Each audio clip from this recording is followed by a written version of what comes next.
the Holy One, blessed be He.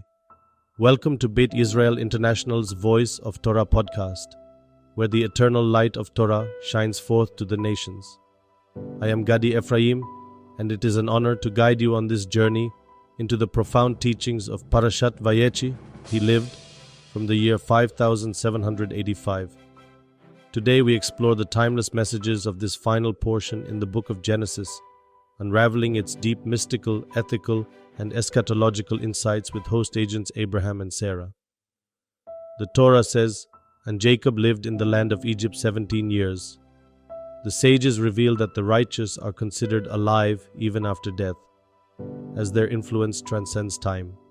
Jacob's 17 years, representing the gematria of Tov, good, were his good years, despite being in Egypt's spiritual impurity. During this time, he saw his family united and fulfilled his mission of planting the seeds of Israel's destiny. Jacob's life of trials, encapsulated in the book of Job, "I had no rest, nor was I quiet, and then trouble came," was a journey of transformation. His unwavering faith turned pain into purpose, embodying the eternal vitality of a tzaddik. As he neared death, Jacob wished to reveal the end of days to his children, but was stopped by Hashem, reminding us that redemption is hidden yet always present. His life serves as a blueprint for creating sanctity in challenging environments with unwavering trust in God. Thank you for joining Voice of Torah podcast. Jacob's journey inspires us to live with righteousness and hope, transforming darkness into light. May we soon see the ultimate redemption he envisioned. Be blessed. Hey everyone, and welcome to a deep dive into the enduring legacy of Jacob. We're going to be looking at sources that are rooted in Jewish mystical thought, and they really give a unique perspective on Jacob's life and how it matters even to us today, thousands of years later. And get this, Jewish tradition says that Jacob never actually died. Yeah, it's a pretty bold statement, isn't it? It really makes you kind of rethink how we normally think about life and death. The Talmud, which is a really central text in Jewish tradition, explicitly states, Jacob, our father, never died. That's pretty intriguing. How can someone who lived, centuries ago still be considered alive? Yeah, well, it starts with this idea that true life isn't just about your physical body being around. Jewish mystical thought is really big on this concept of spiritual continuity. And that means that a person's essence can live on through their kids and through their actions, the impact they have on the world. So it's like the ripple effect of living a good life and the values you pass down and the teachings that shape the world. Exactly. Think about Jacob's later years when he was in Egypt. He spent 17 years there, and 17 in Jewish mysticism represents peace and spiritual fulfillment. It's not just a random thing that Jacob reached this high level of spiritual wholeness while he was in Egypt. Oh, wow. That's really interesting. I mean, it changes how we think about exile, right? Yeah. So we usually think about exile as just a bad thing. But this suggests that it could also be a time to really grow. Absolutely. The sources talk about how Jacob, who's considered a tzaddik, which means a righteous person, used his time in Egypt to get closer to God and just become a better person. And it challenges us, think about these times in your own life when you felt exiled or just disconnected. Maybe those experiences are actually chances for us to grow and change. Yeah, it's a totally different way to think about things. So instead of fighting against challenges, we could actually see them as opportunities to transform. Yeah. But how does that connect to this idea that Jacob never died? Well, you see, Jacob's time in Egypt, it's seen as this peak of his lifelong journey of struggling with challenges and trying to be spiritually whole. And it's that spiritual part of him, his good character, that keeps living on, not just through his kids and grandkids, but through the values that he stood for, truth and harmony. And those qualities, they last forever, and they still affect the Jewish people and even beyond. Yeah, and those qualities, truth and harmony, that's what makes Jacob's legacy so powerful. He didn't just get those qualities handed to him. He really worked for them his whole life. Right. His story's got all these trials and troubles from fighting with his brother to wrestling with angels. It wasn't easy for him. No, it wasn't. But that's what makes it so amazing that he reached that spiritual wholeness, Exactly. And it's through all those struggles that he figured out what truth really means. It wasn't just about knowing facts, but about actually living it, dealing with hard stuff and then finding a way to make peace with things that seem opposite. Right. And that makes me think about his prophetic vision. The sources mention how he could see into the future. He saw the exiles of his descendants and even hinted at their eventual redemption. Sounds like he really understood the big picture of history. Yeah, he did. And it's so interesting that even though Jacob could see those future events, he wasn't allowed to tell anyone the exact timing of the Messianic era. Yeah. That ultimate moment of redemption. It's called divine concealment. Oh, yeah. Divine concealment. That sounds kind of heavy. What does it mean? It's a deep idea. It means that humans can only understand so much. There's some stuff we just can't know. And it shows how important faith and trust in God's plan are, even when we don't have all the answers. So it's about accepting that some things are, mysteries, and that they're hidden for a reason. And maybe we should focus on our own growth and, becoming better people like Jacob did, instead of trying to figure out the future. Yeah, I like how you put that. That brings us to another big moment in Jacob's life. When he met with all his sons at the end, it wasn't just a family get-together. It was a really important spiritual event. He blessed them and told them truths about the future. He gave each tribe their own purpose and showed them their special connection to God. So he was creating this plan for the future, putting all the pieces together. It wasn't just about giving them land and money. It was about their spiritual legacy. A purpose and potential they could pass down. Yeah, exactly. And this is where we see how Jacob achieved that harmony he'd been working towards. He could see what each of his sons was capable of. He helped them find their own paths while also reminding them that they were all connected as a people. They had a shared purpose. That's really powerful. He wasn't just thinking about each person growing on their own. He wanted a good future for all of them together. Right. And the message is still important today. We often feel divided and we're on our own. But Jacob reminds us that we're all part of something bigger. We're connected to the people who came before us and the people who will come after us. It makes you think about where you fit in, right? What values did you get from your family? And what are you doing to help make the world a better place? That's a good question for all of us. And it takes us back to that statement from the Talmud, Jacob, our father, never died. It's not saying he's physically alive, but that the things he did for spiritual growth and his belief in a better future still have power today, like those ripples we talked about. So we've talked a lot about Jacob's life and what he left behind. It's pretty amazing how his story, with all the ups and downs, still speaks to us today. But how do these old teachings actually help us in our lives now? What can we really take away from all this? Yeah, that's the big question, right? What's really cool is that even though these sources are super old, they still have stuff to say about how we live our lives today. Okay, like what? Give me an example. Okay, remember divine concealment. That idea that some things are supposed to stay hidden. We don't always got to know everything. Yeah. In a world where everything feels kind of crazy and uncertain, that can be a huge relief. Right. It's like letting go of needing to be totally sure about everything and learning to trust the journey, even when we don't know what's coming next. Exactly. It's all about accepting the mystery and focusing on the stuff we can control, like what we do, how we react to tough situations, and how committed we are to becoming better people. Jacob couldn't decide when the Messianic era would happen, but he could decide how he lived his life, how he worked on his character, and how he got his kids ready for the future. So instead of stressing about predicting the future, we should work on developing those qualities that'll help us handle whatever life throws at us. It's about building that inner strength, resilience, and having a strong sense of purpose, just like Jacob. You got it. And those qualities aren't just for us as individuals, they're also important for creating a better world for everyone. Remember how Jacob's last act was to bless his sons and help them find their unique paths. But he also made sure to remind them that they were all connected as a people. He was all about creating a harmonious future for his descendants, not just focusing on individual success. Wow, that's a powerful lesson for today. Yeah. I mean, the world feels so divided right now. It's a good reminder that we're all in this together. Our own happiness is connected to how happy everyone else is. We've got to work on being more harmonious and united, not just for ourselves, but for future generations. Right on. And that circles back to the Talmud saying, Jacob, our father, never died. It shows how strong the impact of a life dedicated to spiritual growth can be. He created something that still inspires and guides us today, even thousands of years later. It's about those ripples we talked about earlier. Yeah, it reminds us that what we do matters, and the choices we make today can change the world in the long run. Okay, so get this. We're diving deep, deep into a 147-year lifespan. Wow, that's a long time. It is. And we're talking about the biblical patriarch, Jacob. Oh, Jacob. All right. Buckle up, because, according to Jewish teachings, his life, it might just hold like a blueprint for all of us.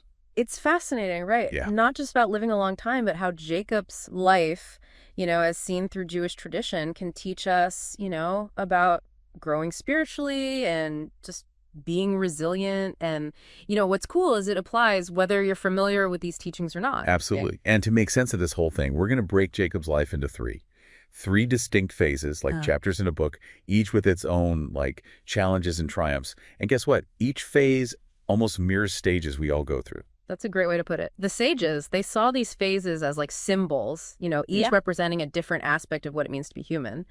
And that first phase, the 77 years Jacob spent in the Holy Land, it's described as a kind of spiritual utopia. Okay, wait. Spiritual utopia? I mean, what does that even look like in practice? So imagine this. All right. Jacob, completely immersed in Torah study. Now, for those who don't know, the Torah is like the foundational text of Judaism. It's got teachings, laws, stories. And for Jacob, those 77 years were all about connecting to those teachings, like on the deepest level. So it's not just reading a book, it's like absorbing it and living it. Exactly. Wow, that's dedication. But doesn't it also seem a little, I don't know, unattainable? I mean, who has 77 years of just peace and focus in their life? You're right. It does sound a bit like a fantasy, especially in our world, Yeah. But remember, we're talking about an ideal here. It's something to aim for, even if we can't perfectly replicate it. I like that. So it's like a baseline. Like even if life is crazy, there's still this potential for that connection and purpose. Exactly. And it makes what comes next in Jacob's life even more dramatic. Because remember, we're leaving the utopia and heading into the trials and tribulations of phase 2. Uh-oh. Okay, listeners, stay tuned. We're about to leave the peaceful sanctuary and enter, well, a period of some intense struggle. All right, so leaving that serenity, that peace of the Holy Land, and we are entering a phase of Jacob's life that's like a total 180. Oh, boy. Yeah, 20 years of struggle in a place called Haran. Wow. Like someone just flipped a switch and boom, he's dealing with deceit and family drama and just back-breaking labor, all those things that test us, right? Oh, yeah. Talk about a reality check. You're talking about Jacob's earlier years. It almost sounded like a fairy tale. Right. This is real. This is something we can all relate to, Yeah. I mean, who hasn't felt that pressure and distraction in their own life? It's that exile experience, and it's something that's like echoed, not just in our individual lives, but also in the broader Jewish historical narrative. It's heavy stuff. Yeah. And you can feel that weight when you read Jacob's own words from this time. Heat consumed me by day, frost by night, and sleep was banished from my eyes. Wow. I mean, come on. Yeah. How many of us have been kept up at night worrying about work or relationships or just life in general? It's so human. Yeah. And it begs the question, how do we, like Jacob, hold on to our integrity when we're surrounded by these challenges? How do we stay true to ourselves when it feels like the world is pulling us in a million different directions? I'm glad you brought that up because Yeah. it'd be easy to just say, well, Jacob was chosen. He had this, divine advantage. But, he messes up. He gets tricked. He struggles. Right. It's not easy. So how does that fit into this idea of him, being a model for us? That's where the teachings come in. Remember that Ramban quote? Yeah. The actions of the patriarchs are a sign for their children. Right. But what's that mean for us? So Ramban, who's a prominent Jewish scholar, he's saying that we can look to figures like Jacob to, understand how to navigate our own lives. It's not about, imitating every single thing they did, but getting those underlying principles. Okay, so what are some of those principles we can get from Jacob's time in Haran? Think about his resilience. Even with all that hardship, he never gives up on his faith, his family, his purpose. He keeps moving, even when it's tough, Yeah. And in that, there's a huge message for all of us. So it's not about avoiding the challenges. It's about how we respond. Exactly. It's that inner strength. That's something we can all work on, whatever our beliefs. Absolutely. And what's remarkable, even in this phase of struggle, Jacob's character, it shines through. He's committed to his values. He learns from his mistakes, and he uses those experiences to, grow. Almost like those 20 years were necessary. Yeah. Like they shaped him into the person he needed to be for what's coming next. Now you're getting it. And speaking of what's coming next, remember that stark contrast we talked about? Yeah. Buckle up, because we're about to enter the final chapter of Jacob's life. And it is, well, it's something else.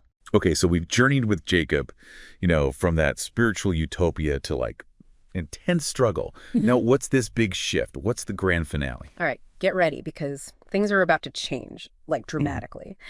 After those tough years in Haran, Jacob, he enters the final phase of his life. 17 years. 17 years of peace and fulfillment. And guess where? Yeah. In Egypt. No way. From exile to, like, tranquility in Egypt. Exactly. But wait, I thought Egypt was, like the place of, slavery and hardship, especially for the Jewish people. Right. That's a great point. And it's a common misunderstanding, While Egypt later, it becomes connected with that oppression, for Jacob, it represents something totally different. This is where he reunites with his son, Joseph. He sees his family just like flourishing. He experiences this level of contentment he never had before. And this is really hitting home. Remember how we talked about quality of life versus just living a long time? Yeah. Jacob's final years, they embody that, right? Yeah, you got it. It's not about the number. It's about how those years are lived. And the Torah even emphasizes this, saying that Jacob, he truly lived in Egypt. You know what else is interesting? The Zohar, which is a mystical Jewish text, points out that contrast, right, between Jacob's early hardships and then that peace he finds in Egypt. It's like those struggles were necessary. Like they led to that fulfillment. So it's not about running from the tough stuff. It's about learning from it. Exactly. And how it shapes us. But what does that fulfillment look like for the rest of us? I mean, we're probably not all going to end up in Egypt, right? Yeah, no, exactly. It's about finding that peace and purpose in our own lives, whatever that looks like for us. Maybe it's family, maybe it's pursuing some passion, contributing to something bigger, or even just finding moments of joy in the everyday. So 147 years, 3 phases, a journey that takes us from spiritual heights to the depths of struggle, and back again. Yeah. If you had to sum it all up, what do you want our listeners to take away? I think it's this. Life's a journey, right? It's got ups and downs. Even those difficult phases, they have a purpose. They can refine us, teach us. They can prepare us for something bigger, something more meaningful. Just like Jacob's time in Haran, our challenges, they can be those stepping stones to a deeper kind of peace and fulfillment. And you know what? That fulfillment might be closer than we think. That is powerful. And it makes me wonder, if Jacob's life, it mirrors the journey of the Jewish people, does it also reflect the arc of an individual's life? Where are you on that journey? What phase are you in? And what can you, take from Jacob's story to navigate your own path? Think about it. That's a great question. And that's what we're about here on the Deep Dive, giving you those tools, those insights to explore these questions, those big questions, and find your own answers. Absolutely. Jacob's final gathering and blessings. We've got some really cool sources to work with. We've got some notes from Gaddi Efrayim and teachings from Beit Yisrael International. This isn't just some ancient family story. Yeah. There's a lot more to uncover here. It's like a blueprint for unity, redemption, and faith. Really powerful stuff that still matters today. Yeah, absolutely. You hit the nail on the head with that one. These ancient texts are full of wisdom, timeless wisdom, really. Stuff we can learn from even now. Okay, so picture this. Parsha Vayechi. Jacob gathers all his sons, to reveal what's going to happen in the end of days. This is the big reveal, right? But instead of giving them a timeline, he actually keeps it a secret. Why the secrecy? Why not just tell them? Well, that's where it gets really interesting. The sages, they suggest that humanity actually has a role to play in this whole redemption thing. It's not just a preordained event. We're not just sitting around waiting. It's something we actively participate in through our choices, our actions, So it's not just about passively waiting for a date on the calendar.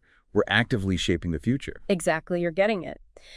And Beit Yisrael International, they highlight how Jacob's desire to share this knowledge, it wasn't just a one-time thing. It's an ongoing responsibility for, Israel to live with faith and anticipation, to actually prepare for redemption, not just wait for it.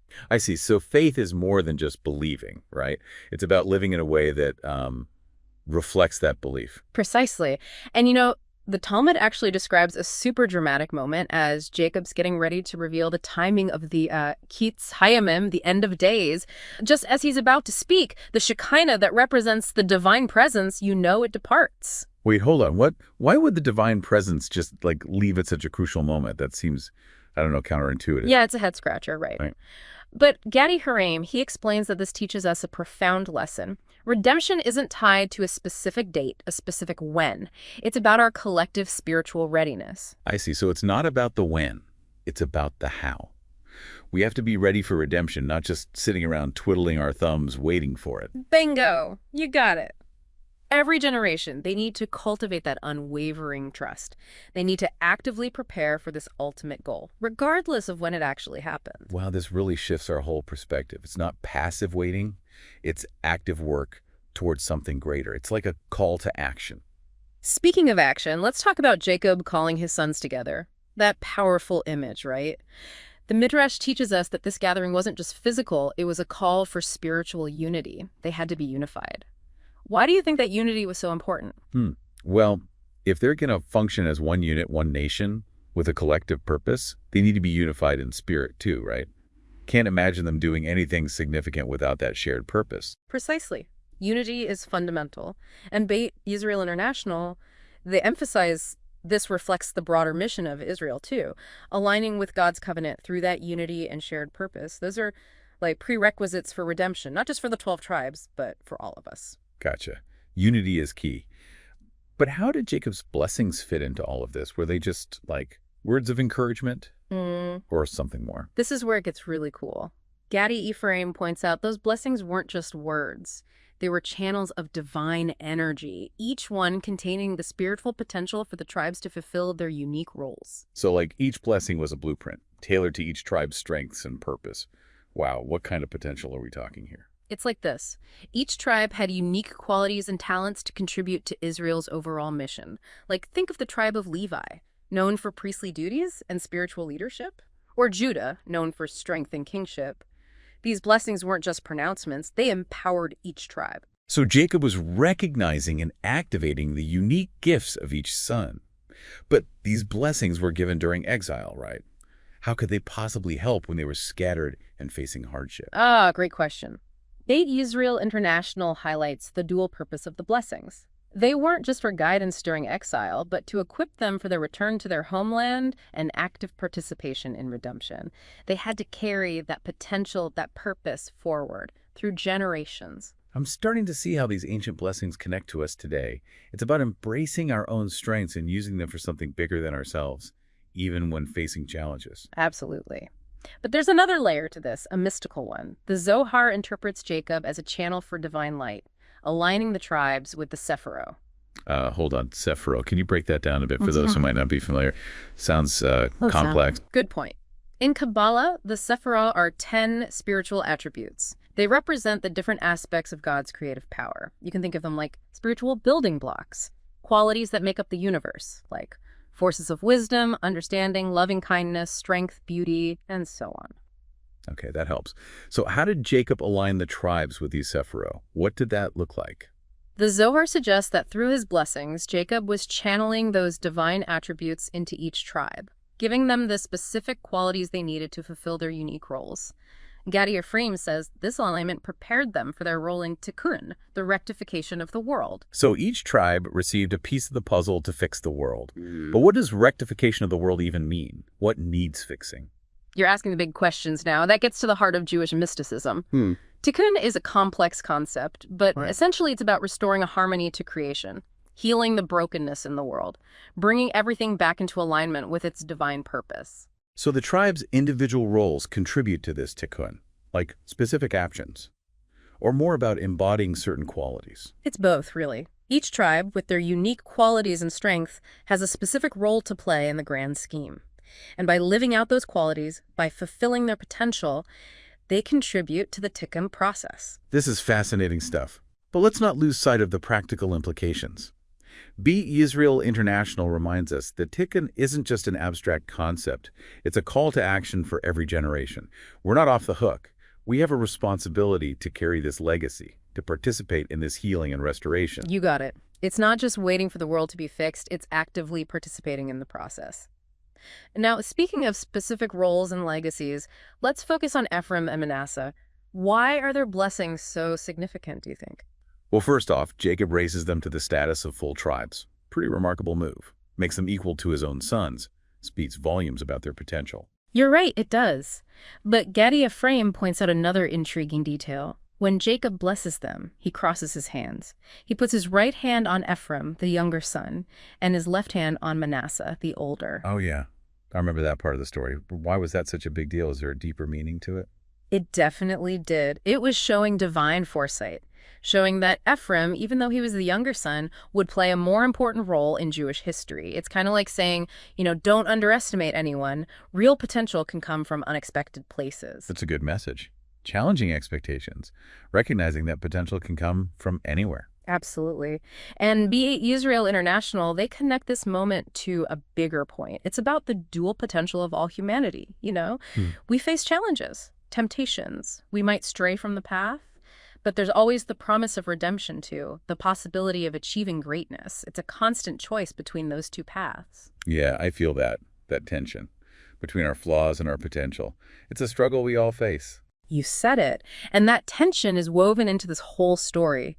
Even the Parsha title, Vayechi, it speaks to Jacob's enduring vitality. Even in exile, even facing hardship, he stayed committed to his purpose. So even when things are tough, like falling apart, there's this message of hope, of resilience. Even in exile, we can still have purpose and meaning. Exactly. Beit Yisrael International emphasizes that true life isn't about our circumstances, but our spiritual fulfillment. No matter what we face, personal struggles or even collective exile, we can choose to live with purpose, align ourselves with that bigger vision of redemption. That's inspiring. It changes how we think about exile, doesn't it? Yeah. It's not just a physical location. It's how we choose to live, what we prioritize, even when it's tough. You got it. And even though Jacob couldn't say exactly when redemption would happen, that doesn't mean trust and faith are any less important. Gaddi Efrayim explains that by keeping it a secret, he actually shifted the focus from passively waiting to actively taking part in this divine mission. So it's not about just waiting for the Messianic age. It's about actively preparing for it. Aye. Individually and collectively. Precisely.